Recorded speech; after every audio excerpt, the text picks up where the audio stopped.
সম্মানিত ভিউয়ার্স, আসসালামু আলাইকুম ওয়া রাহমাতুল্লাহি ওয়া বারাকাতুহু। এই যে দেখেন উপরে একটা ভিডিও দিলাম।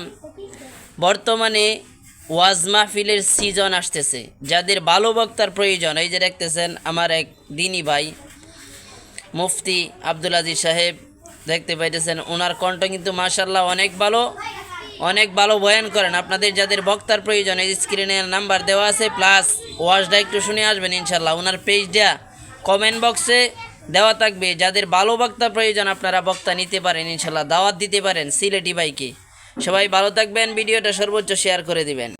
আমার প্রতিটা কথা হবে ইখলাসের জন্য, আমার প্রতিটা কথা হবে তাকওয়ার জন্য। আজকে আমরা আখিরাত নিয়ে চিন্তা করি, তারাও আখিরাত নিয়ে চিন্তা করে, কিন্তু পার্থক্য হচ্ছে তারা ইখলাস এবং তাকওয়া নিয়ে চিন্তা করে, কিন্তু আমরা ইখলাস এবং তাকওয়া নিয়ে চিন্তা করি না।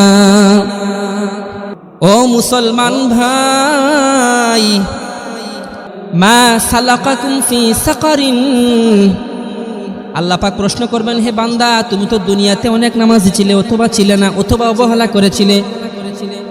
আজকে তোমাকে মা সালাকাকুম ফি সাকারিন, তোমাকে সাকার নামক জাহান্নামের মধ্যে আসতে তোমাকে কি বাধা দিল?